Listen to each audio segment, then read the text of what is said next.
Trigger warning. This podcast contains discussion of emotional, physical, and sexual abuse, and includes explicit language. Listener and viewer discretion is advised. Please remember to like, subscribe, and rate on your favorite podcast platform. If I forgot one little thing, they're like, oh, okay, well, tell us the story again because you didn't mention that the first time. You know what I mean? It's just like, how can I remember all these things when I just was almost strangled to death, I was kidnapped, and I was raped? Without healing, traumatic experiences can have an enormous impact on defining who we are and who we will become. Wade Robson and myself, James Safechuck, are both survivors of childhood abuse. In this podcast, we're talking with survivors, trauma specialists, and advocates, highlighting the many resources available in order to inspire the brave steps to starting or continuing the healing journey. This is From Trauma to Triumph.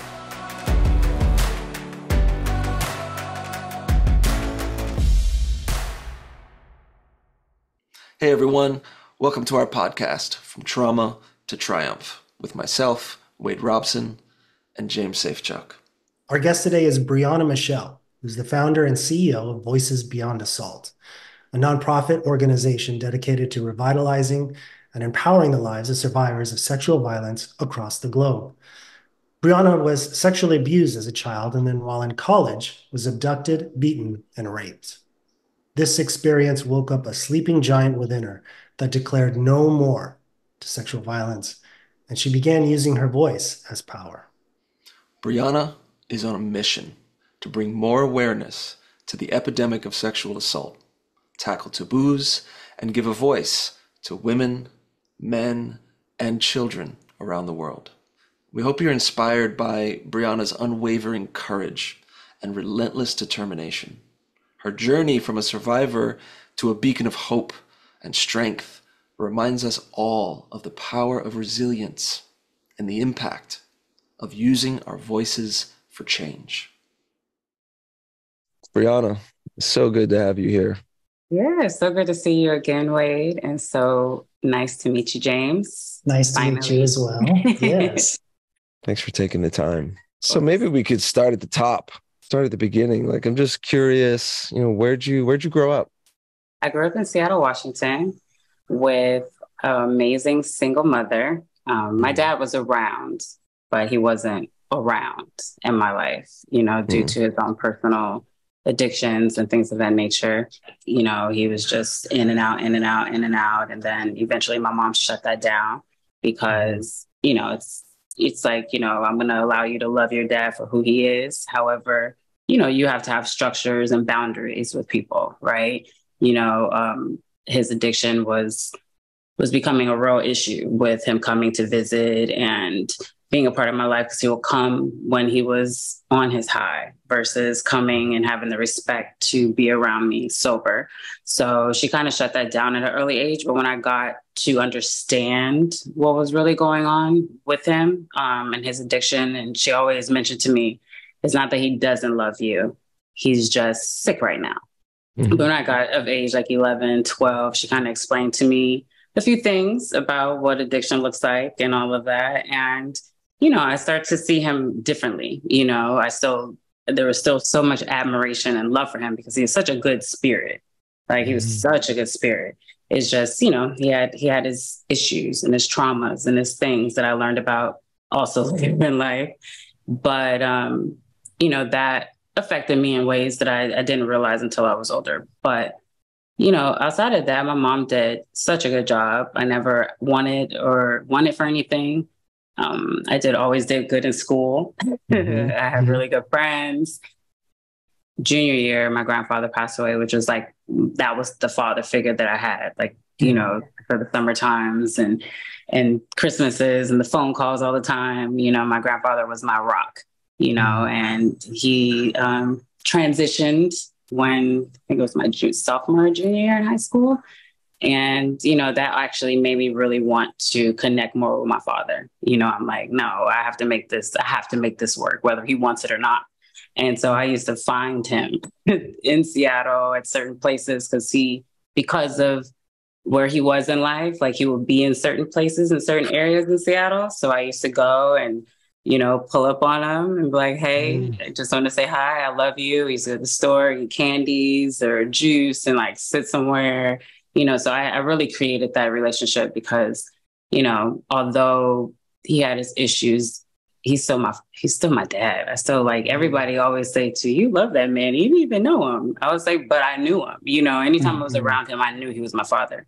The free spirit, the communicating to everyone, being super friendly. That was my dad. I definitely got those characteristics from him. He was a veteran as well. And then when he got out, he just kind of tumbled into things, life. I just love that man. He was great outside of his issues, and my mom was just such a soldier for, really setting back and just being like, it's not about me. It's about what the relationship you and your father has. She was that was really special. And I still thank her for that because she allowed me to really have my own relationship with him. Yeah. Sounds like a strong woman. Yeah, she is. Yeah. She's very strong. She's very loving. She took care of a lot of my friends growing up, with some of my friends that were either kicked out of their home or, had issues or didn't have a place to stay. They stayed with us for months.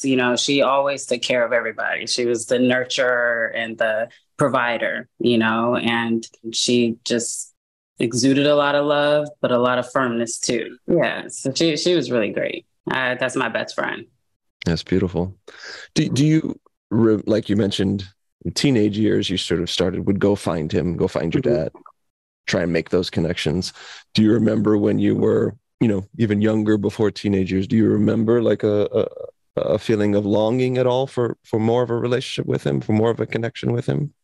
Yeah, I have a vivid one. So he came over one day and, my mom, he was on his high and my mom was like, you guys can stay here. You can stay here at the house and talk or whatever. But she was like 10 minutes, 5 or 10 minutes. I can't remember because he was just all over the place. And, we were talking outside and, just laughing and joking because he was really playful. And he was just like, oh, I'm going to come back next week. And he was like, and let's go fishing. And I was like, oh my God, we can go fishing? And he was like, yeah, because he used to fish. He actually, that's where him and my mom met in Alaska, or they met in Wisconsin, but then they moved to Seattle because he was working on the ships in Alaska. So I was like, oh my God, yeah, you're going to go fishing. So the day that he said he was going to come, I put on my favorite flower little outfit. And I remember sitting on the couch waiting for him. And then I woke up the next day for him not being there. And him not showing up. And I remember waking up and I remember crying. And I remember my mom saying to me, it's okay. He still loves you. He just probably had a lot of things going on. And I just remembered that. I was like, I just want him to be around, or at least keep his word, and from then it was just a lot of, I think from that moment was when I really was like, okay, I wish I had a dad. Do you know what I mean? That was just there. Do you think that like that lack of connection with your father played any role in your journey, like with other boys and romance and that sort of thing? 1,000%. 1,000%. I would say there is something to say about not having a father in your life that can foster these emotions of wanting to feel needed, wanting to feel loved, wanting to feel protected, wanting to have men affection. I found myself really attracting more people that were like my father, to like the fast talkers and, things of that nature. I found myself in that lane, for sure. I never understood what that love from a man was. It really, although he gave me love when we were together, it wasn't consistent. It was never consistent. So it did affect like my relationships and what I thought I was supposed to have or what I wanted and my needs, and allowing things that I probably wouldn't have allowed if I did have a father that showed me the correct way to be loved by a man, if that makes sense. Yeah. you know, and, just to be honest too, like I was molested when I was younger as well. And, I think that also played a part in the man and the relationships that I dealt with as well. Right. And I think that if I would have had my father, I would have felt more protected, and that wouldn't have happened in my mind, because that can happen with you, whether you have a father or not, honestly. However, I felt like if my father was around, that would have never happened, Yeah. How were you able to kind of figure out that you were going for your father type? Like oftentimes people do that, but it's subconscious and they don't Yeah. realize that they're going for their father. When I really started dating my boyfriend now, he really showed me this patient love and this kind love and this genuine love that I've never really experienced. And so a lot of times I'm like, what is this, a game? Like, what's happening here? It's like, slow down, pause a little bit. I was really resistant to it because it was so intense and it was so intentional, that I was like, oh, wow. So I'm so used to this type of love that it's really hard for me to accept this, Right. So honestly, within these last 3 or 4 years. Oh, wow. And it's interesting too, how like this new love and affection was a healthier one, but yet it feels, because it's new, it's uncomfortable. And you're like, what's going on here? Even though it's better, right? It's healthier. It's healthy. Yeah, it was very healthy, because a lot of the other relationships that were very long distance, like somebody would be, somewhere across the world. I'll just travel to see, we'll have fun. And then, it's like on the phone here and there, right. It's like those type of relationships, which was really just like my dad, like my dad was, I'll see him every once in a while, but when we were together, we had a blast. And then those moments that we weren't together, it's like I had to, just kind of wait for that next moment for us to connect again, and I definitely found myself doing that more and more. So to have, someone that just is like, I'm actually going to stay here with you and I'm going to show you this. I'm going to be consistent with this love. I'm going to be patient with you. I'm going to have conversations with you. We're going to, I'm going to show you how much I love you, even though you're resisting me. And that was kind of we actually had a conversation. I was like, you scared me a little bit, because I didn't know if you were crazy, but I deserve all of that. I deserve all of the love that I was given, and that I am being, that I'm receiving now. That's a big moment to come to, that deserving piece, right? Yes. To know, to realize, no, I deserve this. Mm-hmm. Yeah. Yeah. Maybe we should go back a little bit first. Okay. And then so, you mentioned being molested as a child, and to the degree that you're comfortable, if you're open to telling us any more about that, what happened? I was around 6, and, it was a family member, an uncle, and, it was me and an older cousin that he used to molest, but it was when I was visiting my grandparents. So he actually lived with my grandparents. My grandparents took care of him. He was in a wheelchair, and, and because of that, it was like, oh, let me help you. Let me get you food. Let me help you out. And I think that was where he was able to take advantage of us, and it obviously started with my older cousin. And I remember her bringing me, we were in the room talking to him and all this stuff. And then it turned into, things that were sexual, unfortunately. But being 6 years old, how do you understand what's happening? How do you acknowledge what's happening when it's like, oh, it's our little secret. It's because the way you look at me. And, I think about it now, it's just disgusting. It was really disgusting. So your uncle said, figuring out how he kind of explained the abuse to you, or set it up. So he said it's because how you looked at him. How I looked at him. Right. So putting the blame on you, right? Of course. Yes. Yeah. Predators have very manipulative ways to make you feel like it's normal, for one. And that is something that you want as well. At 6 years old, there's nothing sexual that I want at all. I want to be a child, I want to be out playing and doing those things. Looking back, it was just a really just uncomfortable, disgusting, do not think about it time that a grown man can take advantage of children, but it happens all the time. Do you remember how he explained for you not to tell someone? Do you remember how he set that up? It was just, our little secret, don't tell anyone, because if you do, then they're going to be upset. They're, they just don't need to know. It was just our secret. It's our secret. And, honestly, thinking about that time, I didn't know what was happening. I had no idea what was happening. I thought that you're supposed to listen to adults. You're supposed to do what adults tell you to do. We never had that conversation piece, about if someone touches you here, oh no, dear. And that's something that I implement in my organization too, in training, just like to be able to tell kids to be comfortable, to understand what their body is, and knowing that people can't touch them any type of way. And if they feel any bit uncomfortable, to speak about it. I've never had those conversations, I think that, because you never expect your children to have to experience that. And then you don't, maybe there is something of not wanting to open them up to knowing dangers of the world, but I never had those conversations. So I never knew what not to do, what to do. I just knew to listen to your parents, or listen to grownups, and listen to, have respect for them and do what they say.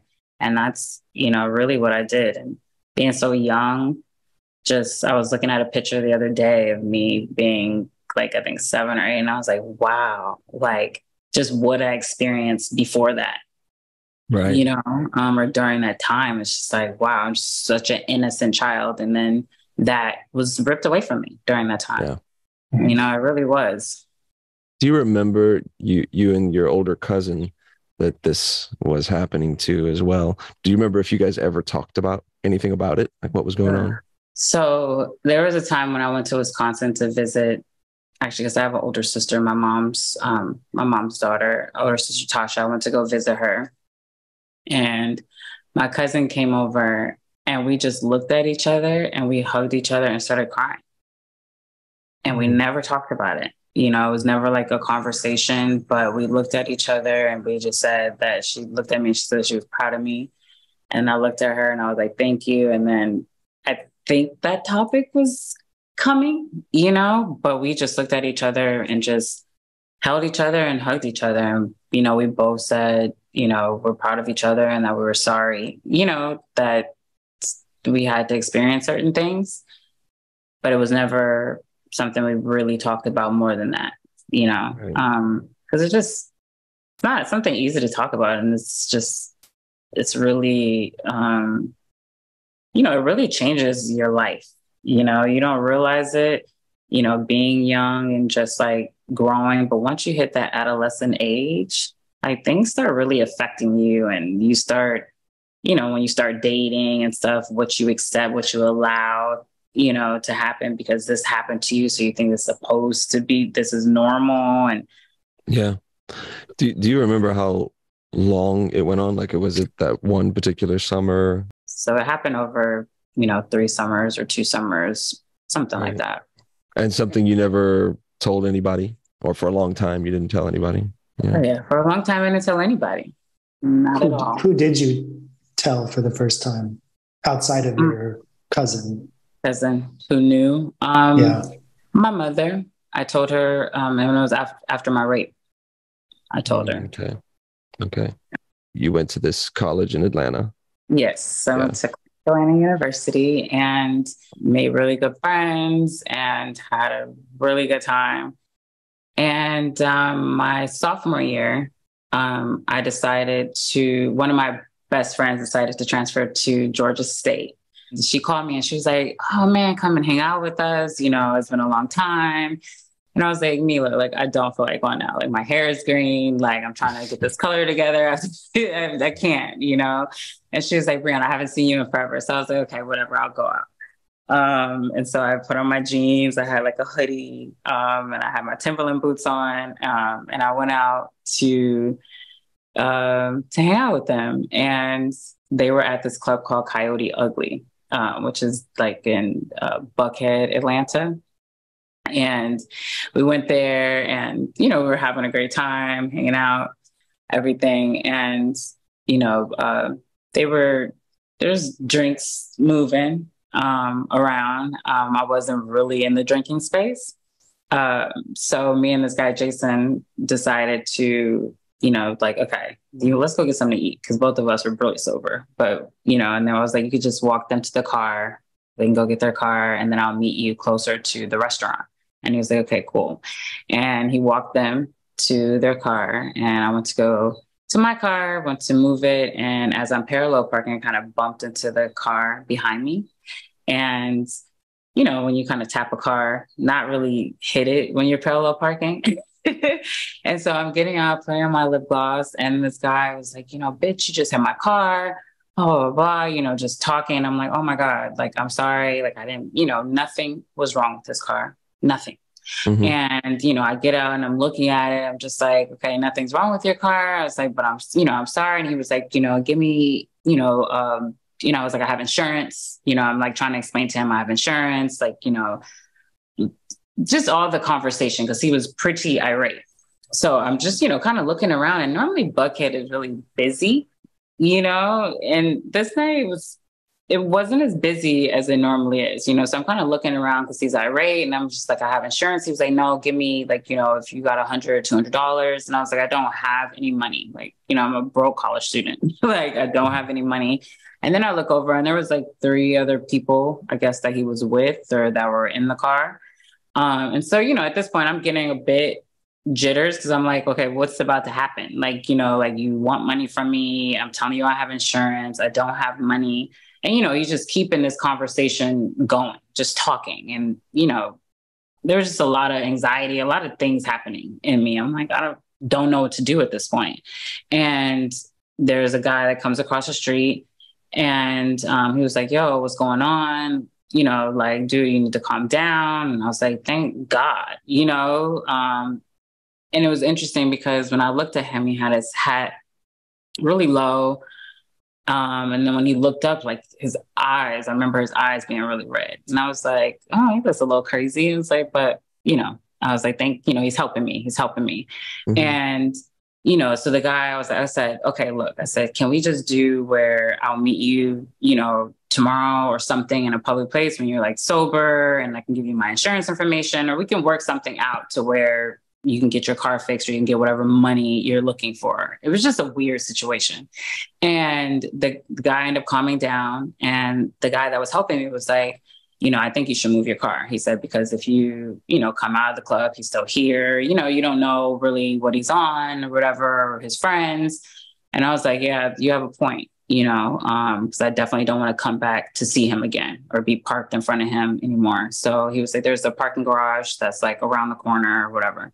And I said, okay. So I drove to the parking garage, and I went to go park my car, I put on some lip gloss, and putting, I'm about to get out the car. And when I opened my door, his hands around my throat.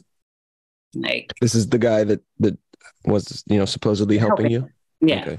The guy that was helping me, his hands around my throat. And all I'm doing at this point is fighting for my life. And the whole time he's choking me like, bitch, you're going to die tonight, you dumb bitch. And choking me. And I remember just looking at him, and I'm just like, trying to fight, because he's definitely squeezing my throat. I can't breathe. It was all of everything that you see on television, and the situation that you would never expect yourself to be in. And, he's strangling me and choking me and saying all the things that I'm going to die tonight, I'm a dumb bitch, and all the things. And I just remember, me not being able to fight him anymore. Like, I'm trying to pull his hands off of me. And I remember not being able to fight him anymore. And I remember peeing on myself. And my mom's a nurse, and she always, I remember her mentioning to me when people pass, like, normally they pee and they defecate on themselves. And the only thing that I was thinking, I was like, my mom, like, I was like, my mom cannot handle, like, my mom couldn't, it's the only person I was thinking about in my mind. And I swear this is something that I still believe that my grandfather was very present in that space. But I was able to like grab his hands, and it felt like I lifted him up. I doubt if I lifted him up, but I was able to get his hands from around my neck. And I felt like I just completely sucked in the world, just sucked all the air in. And then he, attacked me again, started strangling me again, started hitting me and biting me and all the things. And I remember again, not being able to fight. And when I woke up, I was in my passenger seat. He was in the driver's seat. We're driving on a highway. I'm all the way laid back in my passenger seat, and he's smoking cigarettes. The music's blasting. And, obviously the fear, the not knowing what's about to happen. And I was in and out of consciousness. It felt like, and he raped me a few times in between. I remember him pulling up to a gas station. I remember him pulling over on the side of the road, doing something to me. And, we were driving I was just so in and out, it was, and what did the nurse say? It was shock. My body was in shock. And it was he kept me for about 7 hours. And I'll never forget, we were, my seat's all the way back, and I had clothes all the back of my car like a girl. And he took all the clothes and he put them on me. And I remember us driving through, like on this like bumpy gravel, and it's daytime at this point, like the sun's out, it's this, because all this happened around like midnight, and the sun's out at this point, and we're driving, and I just see these apartment buildings. And my only thought was like, oh my God, what now? What's about to happen now? Because it's like I couldn't move. I couldn't say anything the entire time. All these hours, like there was just nothing coming from me. My body was just felt frozen. And I remember I'm laying there, and he's like looking at me. And he was like, if you were a hoe, you should have told me a hoe. He's having like this whole conversation that obviously just mental. If you were a hoe, you should have told me a hoe. Why the fuck you let them niggas do that to you? And he's just talking all this banter. And, I'm kind of looking at him, and like I know it's you. I remember every pore in your fucking face, when you were strangling me, and then he unclenched my teeth, because I guess when you're asphyxiated, your teeth clench to your tongue. So I guess the whole time, I don't know if my teeth were clenched in my tongue, but he opened my mouth and he poured beer down my throat. And I remember, and he took the seat up, and he was like, fucking look at yourself. And he pulled the mirror down, and I looked at myself, and my face was like this big. Like my eyes were bloodshot red and bulging out of my face, and there was bite marks. I was bruised. I tried so hard not to cry. And I just said, Brianna, don't cry. Like, try to get out of this situation, And he was like, look at yourself. You look cute, like, look what this fucking, like, why would you let them, he was just all over the place. He was saying so many things that I just was talking to myself. I was just like, I need all the strength I could. And I was like, I don't remember what happened. Like, please, I don't remember what happened. I don't know anything. Thank you so much for helping me, and I'm like trying to give him all the praise, because he was enraged, enraged. And so I'm like, I'm sorry. I don't remember what happened. Like, please, I need to go back to school. I have finals. Like, please, like, I just need to get out of here. And he was like, you don't remember shit that happened. You don't remember nothing that happened. And he's like, just screaming in my face, spitting, it's just, it was a lot happening. And it felt like forever, of like trying to figure out like where he, what he's about to do. Do I jump and run out the car? Do I, I didn't know what to do. And so I was just like, kept trying to just say, I just don't understand. I don't know. I don't know what's happening. I just need to get back to school.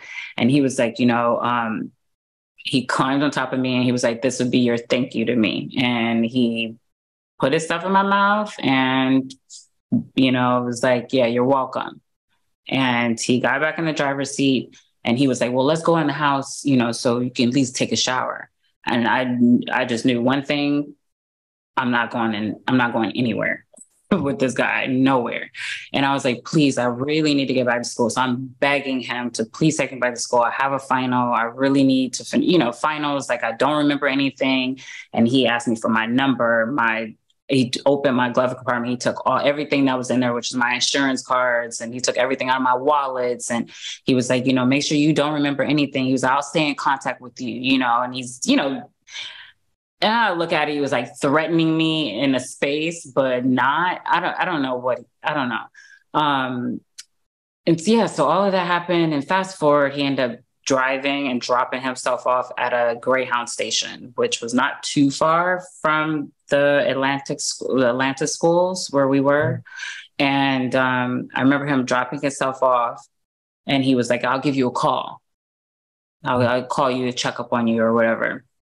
And I was like, okay, just anything to get him to feel as comfortable as possible. I'm like, okay, thank you, And he gets out the car, and I remember just like still sitting there and just watching him walk away. And when he hit the corner, I just remember hopping out and getting in the car and like driving. And then I pulled over and I just like completely broke down. And I was like, how do I go to my friend's dorm with my face like this? What do I say happened to me? How do I, I'm not going to tell him I was raped. I'm not going to tell him what happened,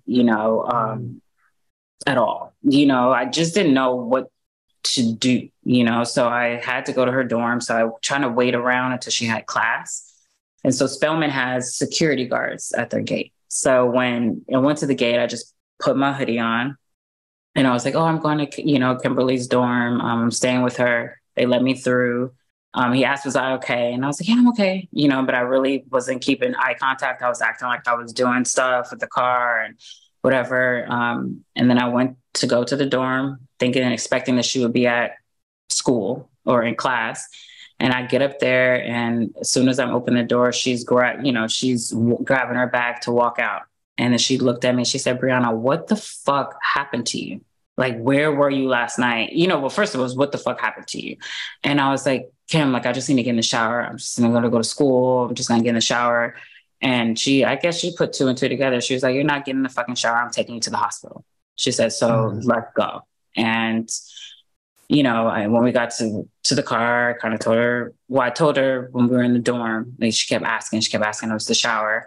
And I was like, something happened. And she was like, we're going to the hospital. And we went to the hospital. And on the way, I told her, what happened. And then when we got to the hospital, did the rape kit, detectives came. I asked her, please don't call my mother. I was the one thing I was like, please don't call my mom. And obviously it's the first person she called. My mom was on the first plane smoking to Atlanta. And yeah, so we did the rape kit and the detectives, talking to 5 different detectives about the story. And it was very traumatic and, life-changing. Oh my gosh, Brianna, yeah. I am so sorry. So sorry. Yeah. I just obviously can't imagine. Seems silly to say, but can't imagine. My gosh. Yeah. And then, I mean, how was the experience with the police? Like going through that right after all of that trauma already? It felt, it was kind of traumatic too, because it's like you have to constantly explain the story. You have to write the story. You have to talk to someone else. And first you have to tell the nurse what happened. They do the rape kit. And then the detectives come and there's, it's a bunch of men, asking you what happened. And then, there's a thing of like, are you sure? Like it was rape and, did you know this person? Are you sure you didn't know this person? There was so many trigger questions that I felt, I really feel like the police department and detectives really need to have a bit more bedside manner, empathy, and compassion for survivors of sexual and domestic violence, because to be physically violated in your body and then to be questioned. I mean, I know they're doing their job, but there has to be better ways to ask questions. There has to be more couth in understanding what somebody just experienced with their body so brutally, that there has to be better ways to ask questions. So that was also very triggering and very frustrating as well. And I do remember them, searching my car and looking through my car. Obviously, I defecated in my car, all the things in the car. And they found a bag, like a baggie of obviously cocaine or some type of drug. It was a white substance. And they asked, is this yours? And I was like, no, it's not mine. What is that? What? I don't even know what that is. Like, I wasn't even drinking at the time, let alone knowing what, that was. And they were like, are you sure this is not yours? Are you sure this is not yours? It was just a lot. It was a lot happening with the police and detectives that, made me really feel uncomfortable. And I do feel a lot of times, or what I'm learning because of VBA, is that, our stories aren't really taken as serious as Black women, So there was, all these questions of, are you sure you didn't know him? Like, have you ever had any type of sex like that? Like, where, and I'm like, where I want to die? No, like, it's just a lot of questions and things that I think were very uncouth, but then there was one particular detective who really, really seen me, and he really made sure that he gave me his number, his contact information. So, and I was like, I didn't want to talk about it a lot. I just felt like I kept repeating the same thing over and over and over again. And then I had to write it down. And if I forgot one little thing, they're like, oh, okay, well, tell us the story again, because you didn't mention that the first time. You know what I mean? It's just like, how can I remember all these things when I just was almost strangled to death? I was kidnapped and I was raped, like it was a lot. So, I do sympathize with a lot of survivors who sometimes just going through that process. They're just like, I don't even want to do it, because that's kind of where I was. But my mom, my friend was like, nope, you need to tell them everything. You need to, make sure this happens. And I do thank them for that, because I do feel like I did kind of take my power back once the process started moving. And I was like, okay, good, because I don't want him to do this to anybody else, because I'm sure it wasn't his first time doing it to someone. And I'm definitely damn sure it wouldn't have been his last time if I didn't, feel like I did my part. So did they find the guy? Yeah, they found him 2 years later. He was in jail in Miami or in Florida. I'm not sure what city specifically, but I think it was Miami. And he was in jail, and they did a DNA before he got out, and it matched the rape kit perfectly. Wow. Yeah. It's first, again, I'm just like heartbroken by this. It's so sorry. No, I appreciate, I always love when men, at least understand the space that, or try to understand the space that I was in. So I really appreciate, your stories, but it wasn't you, you know what I mean? And, and it wasn't anything, and I appreciate the concern and the love and all of that. But, I met so many amazing men, as you too, you just sympathize and you understand, you have compassion for it, you believe me, you know what I mean? Right. And that in itself is enough, Right. So thank you. Yeah. Oh, there's so many points in that story. One interesting thing is like how, you're just gone through this traumatic event, and your immediate instinct is to like not let people know, right? Just kind of like let me hide it, right? Mm-hmm. And you didn't, your instinct wasn't to go to the police, and how often that's used against women who don't immediately think, oh, I need to go, get do a rape kit test, or I need it. Right. It's like that's used against them as like, well, why didn't you go there? Not taking in the realities of what it's like to have that traumatic experience. And that's not everybody's first instinct is like, No. let's go to the hospital and get further traumatized by the police and by the hospital. And I mean, your friend brought you there, but that, you had your friend to sort of guide you. Wasn't your natural instinct. No, it wasn't my natural instinct. It wasn't my natural instinct because one, I was like, what just happened? Like, and then I thought, what did I get myself into? It's a whole nother thing too. And then I'm like, who's going to believe this, and then why did this happen to me? It was so many questions that I couldn't even think about the hospital. I couldn't think about the police. And then I'm like, what are my friends going to think? I don't want them to be hurt. I don't want them to be worried. It was all of the things, it's the like I was shamed. I felt violent. It was so many emotions that I can't even name enough words to explain what I was And doing. A lot of those thoughts you just named were you blaming yourself. Like, what did I do? Well, this is my fault, right? So now I'm going to hurt the people I love by telling them. Yeah. Right. So you're just bringing it all on yourself.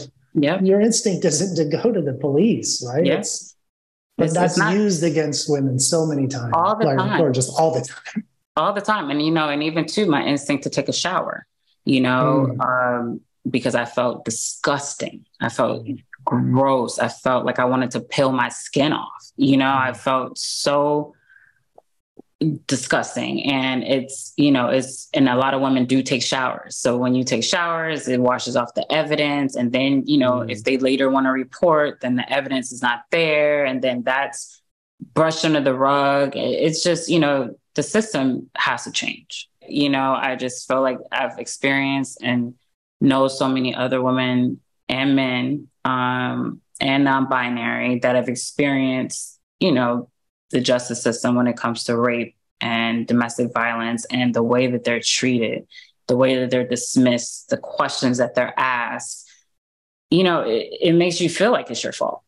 It makes you feel like you actually did do something wrong. Like, and so it's like, well, if you don't believe me, then what's the point of me like going forward with this? It's just so many uncouth things that happen in the system. Not saying that it's always that way, because there are some people who have actually been, had good experiences.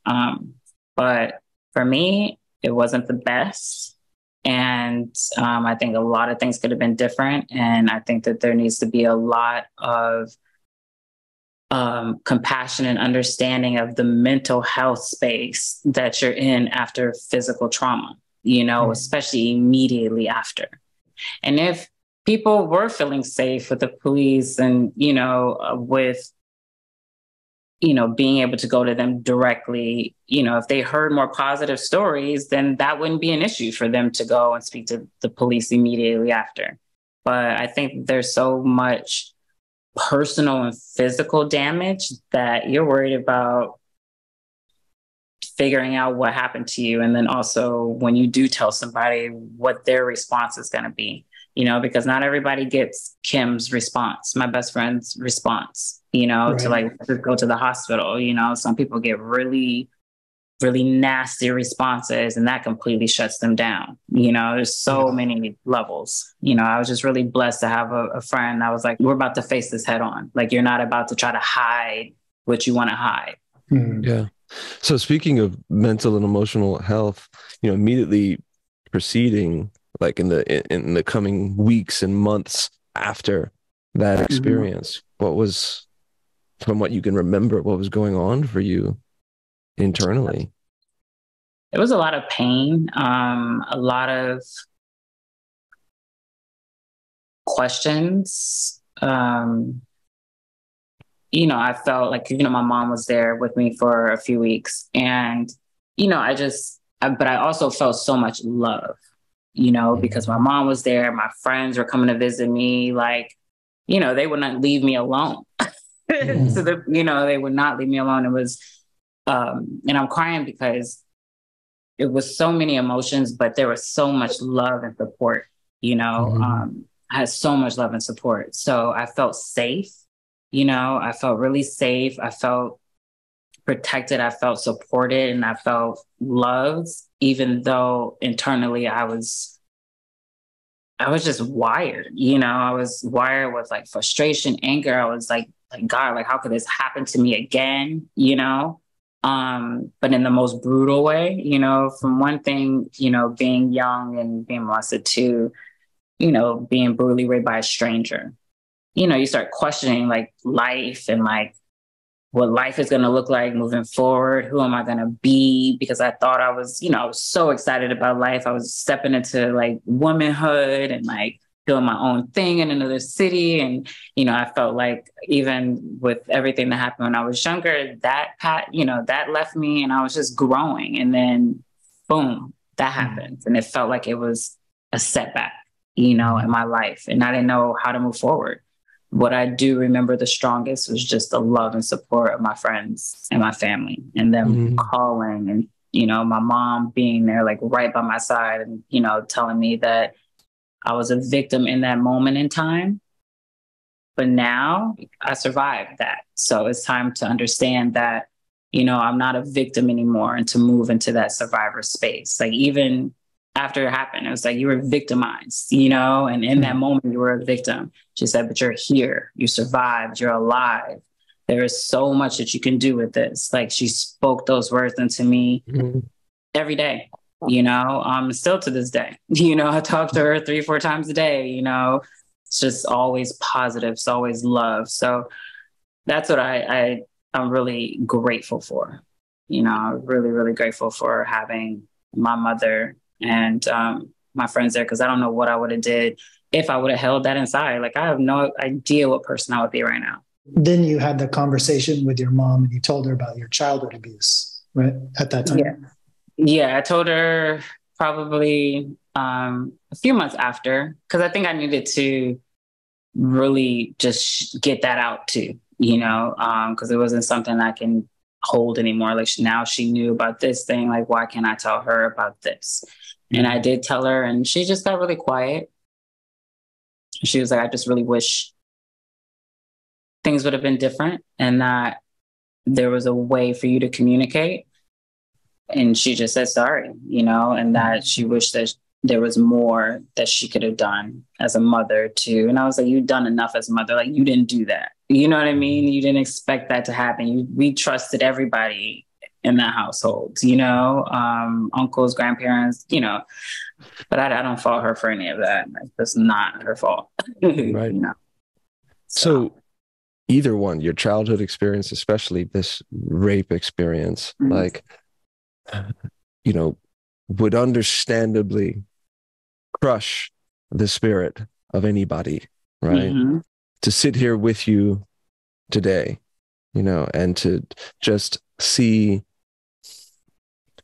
how bright you are, right? As a spirit and as a woman, and how strong you are, and how driven with purpose you are. How did that happen? When I mentioned, my mom mentioned the victimhood and being a victim at that moment and being a survivor. I'm alive and I survived that situation. There's so much that I can do with it. I didn't understand it initially. And I was like, thank you for the positive messaging, but I still, had so much to work through. And, my healing looked like, starting to drink and starting to do all the wrong things to subside the internal beast that was going on, the internal emotions that was going on. So I started drinking, my friends were drinking and everybody was happy. I'm like, okay, maybe that will help me be happy. Then you wake up and it's the same, it's even worse the next day, but I had to keep up with that. So I started drinking a little bit too much. So it's just a lot of negative that I did. And I kind of left, I stopped talking to a lot of my friends for a long time because I always felt like misery loved company. And I felt like I was so up and down emotionally that I was using it against them and redirecting my anger and my frustration at the people that love me the most. So I did some of the negative things that, sometimes people get involved in because they think it's a coping mechanism, you know? And I remember one day just waking up and I'm just like, nah, I don't like the way I feel. I don't like the way I look when, you know, hungover, and this is not helping, you know? I really have to do better. You know, my healing was up and down, you know? Some days I was happy. Some days I was crying in a ball. Some days I was pissed, you know? And then there was other times when I went out, I was really triggered by being out when I seen somebody that seemingly looked like him or something like that, because I was still in the state.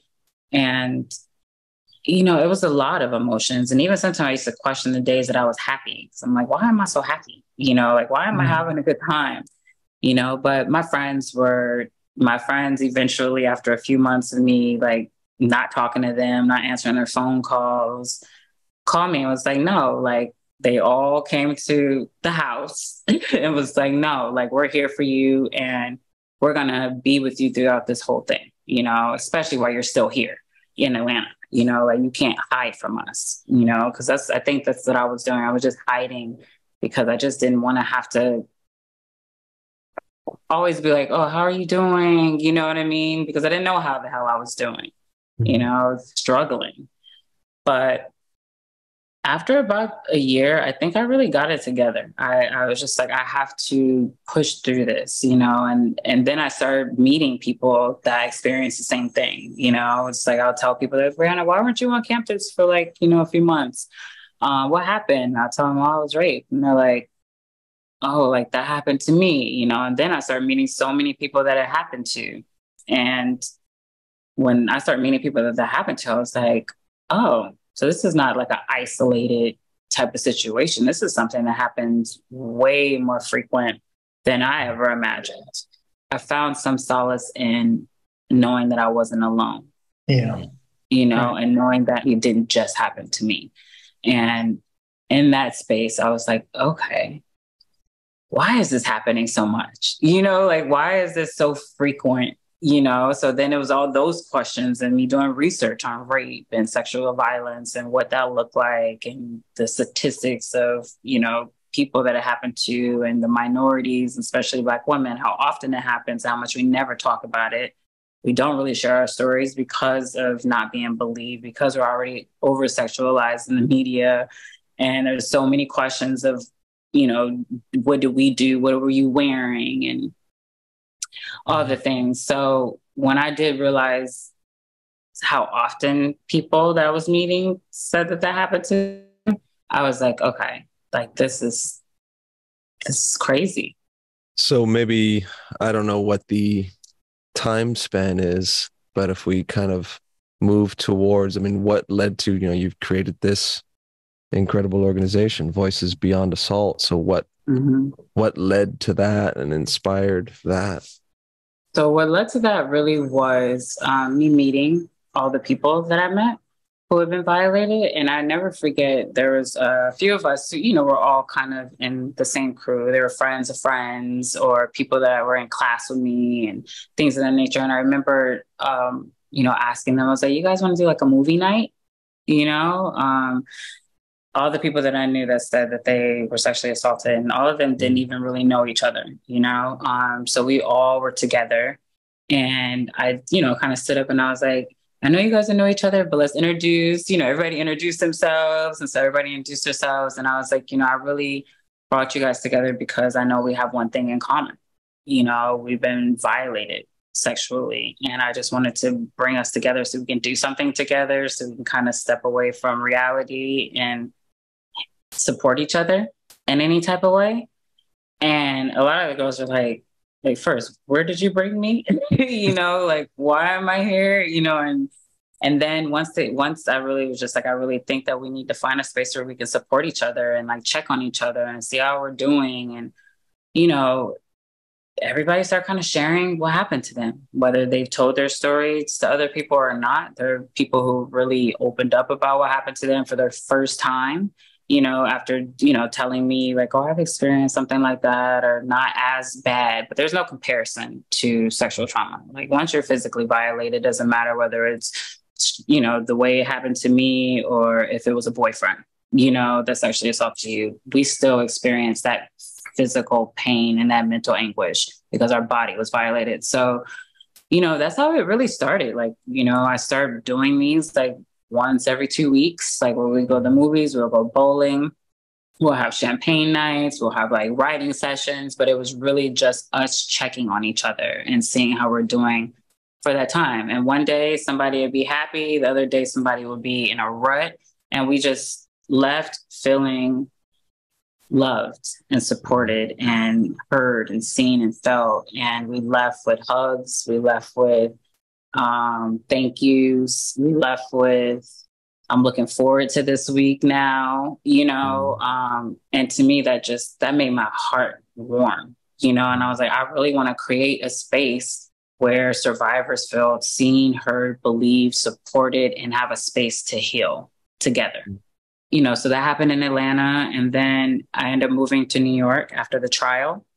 And when I moved to New York, it was the same thing. I met so many people because I then now started moving in purpose, and everybody knew what happened to me. Anytime you met me, whether I was on a date, I'll make it clear. Like, I was in a very violent rape situation. So you got to be patient with me. You got to be, I'm setting some boundaries as well, and so I started creating the same environments in New York where survivors, I'm like, let's go do these things, and so we started doing events. And when I went to Cape Town, I spoke at a lot of schools and about what happened to me. And, and that was healing for me. That was very healing for me to be able to talk and share my story and, tell people to be open if something happened to you, to try to take that bag off, because we always carry with rape. It's like a book bag full of bricks that we're just carrying around, and, one brick at a time, peeling away the layers of what you're feeling and those emotions and being around people that support you. And so the programs that I was doing with my friends, the men, women, and, that were sexually assaulted, that was my healing spaces, because it was kind of like a group therapy without therapists. We were just able to share our stories, share what we are and what we wanted out of life, and be there to support that. And when I moved to LA, I was like, okay, how do I do this? I was like, I have a nonprofit organization or a profit organization. I was like, I'm not trying to make money from it. I'm just trying to really make sure that survivors really know that healing was good on them, and that when we heal, we're not only better for ourselves, but we're better for our family, we're better for our friends, and we're better for the world, and I think as much as they say hurt people, healers heal as well. And I really wanted to do an organization. So I applied for my 501c3. In 2018, I didn't know what the heck I was doing. I didn't know who was gonna, and I ended up submitting it. And I remember getting the letter back from the IRS, and I let it sit for 2 weeks. So I was like, what is this? They're not gonna approve it. And I opened it, and I remember I was like, yes, so God is telling me this is what I should be doing. And then I didn't really know, at that point what to do. So I was still doing the programming, like with friends and people that I knew. And then in 2020, when things shut down, I just started really noticing online how many people were speaking about sexual assault, the Me Too movement. People started coming out more with that. But then in 2020, I was like, a lot of people are living with their abusers. A lot of people are living in silence now, even more so, with their stories and what they've been through. I was like, this is the perfect time to really start moving forward with VBA, so VBA is to empower survivors, and we do that by amplifying their voices. So we do a lot of Survivor Connect stories where survivors share their stories. They talk about their, a little bit of their stories, talk about their healing journey, what they're looking forward in their life, and how VBA can support them and why they're a voice beyond assault. So we're doing that. We're doing group therapies. We're doing yoga on Zoom, and we're doing sound baths on Zoom, and VBA just kind of grew into a really beautiful organization that I'm really, really proud of. That's beautiful. And that community you built, makes me think about before somebody comes and tells about their abuse, there's so much fear with telling somebody about your abuse, And what you don't think about is some of the things you'll gain, which is this community of people, right? Mm-hmm. You're gonna actually, it's gonna open a door to other people who've been through what you've been through. Yes. And you don't think about that before you say it. You're just thinking like, you're thinking all the horrible things that are going to happen to you if you say something, all the terrible things. You're not necessarily thinking like, I'm going to gain all of these people who understand me, and there's people that are going to help me heal and who I can help them heal. Yeah. This community you can build, which you've done this amazing job of like facilitating that community, and you took your power back, or you always had your power, but you flexed your power muscle. I flexed my muscle. Yeah, exactly. Yeah. I always say that the old you dies after you're physically violated. And then there's the you, like I'm Brianna 2.0. You know what I mean? I completely elevated from, who the person I thought that I was, who I thought I was going to be, where I was going in life because of the trauma, and then the healing kind of just grown me into like this whole other woman that understands boundaries, that knows that I can say no and mean it, and look people in the eye with no issue. You know what I mean? No issue at all, because I mean what I say and I say what I mean, because I will never be violated again. So there's so much strength in healing, because you do set really strict boundaries about what you will accept, what you won't accept, what you want, what you don't want, and how people are going to treat you. You really show people how they're going to treat you versus them feeling like they can treat you any type of way. That's where my healing lies, because I just is nice and kind. I really I think it's so important for that people to set boundaries and know and understand that their body is completely theirs, and it's nobody's place to touch you any type of way, speak to you any type of way at all. You always deserve that respect. And so often after sexual violence, you can become anti-sex, or you become engaging, feeling like it's a way to also take your power back as well. Like I'm having sex with whoever I want to have sex with. I've been there, and I know people who have been there, and just being in spaces where people see you. You don't even have to say anything. Like you feel comfortable enough to be like, this also happened to me. I need help.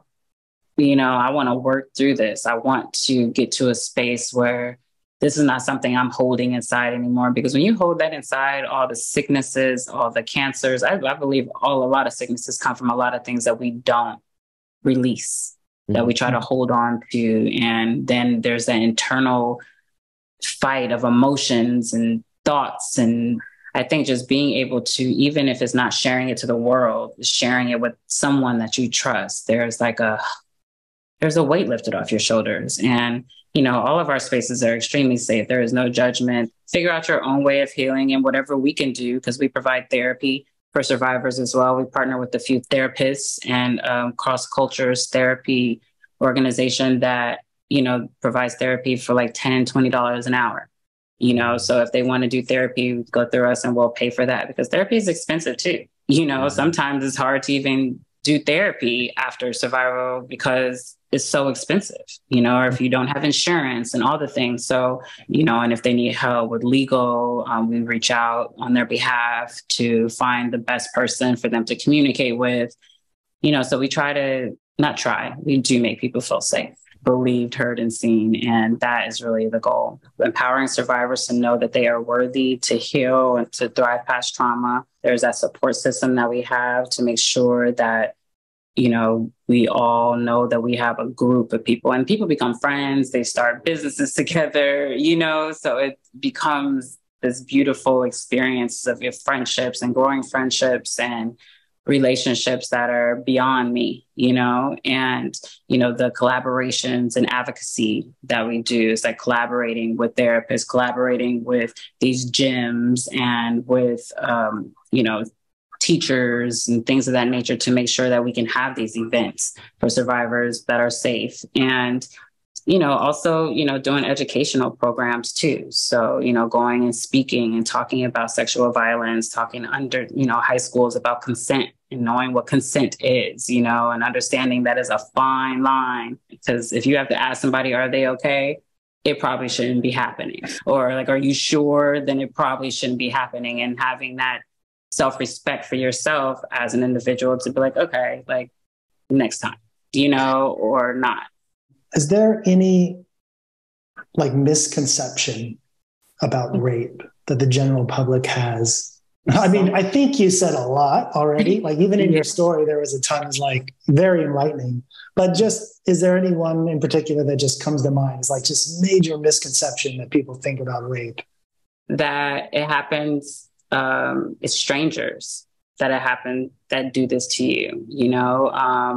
Boyfriends have raped, friends, relatives, that those people rape too. Also too, what you're wearing, what a survivor, what someone's wearing that they want, or they are asking for sexual violence, asking to be raped. I think that is just ridiculous. It doesn't matter what you have on. Like no one should be violating you, period. And another misconception is that like when people tell you that they're raped, 98% of the time it's the truth. I know there are cases where people lie about that, and it's disgusting because it really devalues true stories. However, it's an extreme minority. They say 1 in 4. I would say more 1 in 3. The CDC says 1 in 3 women have been sexually assaulted, and 1 in 5 men have been sexually violated. So it's almost every other person that you meet. And if it's not the person that you met, they know somebody that was affected by it. So it's so common. I think there's first your own experience, your own personal experience, and then now you having this organization where you are getting to know and talking with and helping and dealing with so many different people of so many different races and cultures. So is there anything to speak to as far as particular experiences like within Black culture, whether it's about sexual assault or rape, maybe in relation to just how it's dealt with? I don't know if we can stereotype that much, but how it's dealt with within the community, or talking about it, how it's received. Even with our programming, there's very few of us there. Very few of us there. It's probably anytime we do, like for example, we had our survivor retreat at Sunstone Winery and Vineyard. There was 58 people there. There was 3 other Black people there. And I think a lot of times there's this, don't say anything, you're strong, you'll get over it. Unfortunately, we're not believed as often as other races are believed, that we're raped or violated. And I don't know where that's, a lot of that stems from racism too, So unfortunately, a lot of us, because we're not believed and because we're not heard and because we're always stereotyped in certain ways, then we don't say anything. We're like, we're strong enough to get over it. We got this, I just was really blessed. My mom was like, you don't always have to fucking be strong. Excuse my French. You don't always have to be strong. I'll never forget, she called me one day in college and she said, how are you? She would call me when I left the house, when I was leaving class, when I was coming back. We just talked all the time because, that was her protective. She was in protective mode. And she asked me how I was doing. I was like, I'm fine. And she knows me like a book. And she was like, Brianna, wherever you are, sit down. And she was like, I just want to let you know, you don't always have to be fine. You know what I mean? It's important for you to also tell me when you're not fine, so that way I can work with you. So we can talk through things, or we can, communicate where you are and how we can get you through this. By you saying that you're okay is putting a whole mask on. She said, but you have to take that off at night. Remember that, and that also stuck with me because, we do put this mask on, like, we're okay. Like, everything's fine. And then when we go to sleep and we take that mask off, we're completely faced with the reality of what we're dealing with, because we have to sleep with ourselves, right. And that mind starts brewing, things start moving around, and it's not a good way to live by saying that you're okay all the time. So it is okay to not be okay. Yeah. And to have compassion for yourself when you say you're not okay, right? You're not beating yourself up over it. You're having that inner compassion, which I think is so lost with sexual assault, sexual abuse. Like you don't have that voice that says, it's okay. You're not okay. Yes. Yeah. And it's just like, if you ask your friend, how are you doing? And they're like, I'm not okay. You will give them a hug. You'd be like, I'm here for you. What do you need? We also need to give that to ourselves. Like there was times that I had to literally hug myself in the mirror and just be like, I love you, and look in the mirror and say those things to myself to reinforce, that I'm not okay. And, that's okay. And me crying is okay. Me laying in the bed, needing to lay in the bed all day and rest is also okay. That doesn't mean that you're depressed. Doesn't mean that you can't make it through. It means that your body needs to rest and your mind needs to settle. Those tears are purifying and they're necessary for you to release that pain and, give yourself that, and like you said, that compassion that we give to everybody else, we also need to first give it to ourselves, because you can't even give it to anyone as much as you would like to, because you haven't even given yourself any, it's just like that self-love and that knowing that you deserve all the love that you're receiving or that you also give. It's important, and sometimes it's just challenging after sexual trauma to understand that and realize that, and so we hide ourselves. I remember because I was choked, I used to wear turtlenecks all the time for a while, just because I didn't want people seeing my neck. I just felt like so exposed. And then I started making chokers. I was like, fuck that. Like, my neck is sexy. Like, my neck is, it's a part of me. It's my throat chakra. It's all of that, and so I started making chokers in a space of taking my power back. I loved something you said a little earlier to the effect of often we'll wait to see how somebody is going to treat us. Right. And then react or respond then whenever that happens. And you kind of spoke to this idea of like, no, communicate to somebody how they're going to treat you. Right. 100%. Yeah. 100%. Yeah. You have to, because if you react to just how someone's going to respect you or treat you, then you're giving them power over you versus you, having your standard of what you want, and you have to have a standard. You have to have a standard, and, what those standards, just boundaries, really. And if anybody respects your boundaries, then they have some respect for you. Because, there's a lot of people you set boundaries with and they're, they got all the attitude, bye. Because if you can't respect my boundaries, then why are you here? Because then you're going to be disrespecting my boundaries and then we're going to have a problem, So instead of making problems, let's just call it quits at this point, So. Right. Yeah.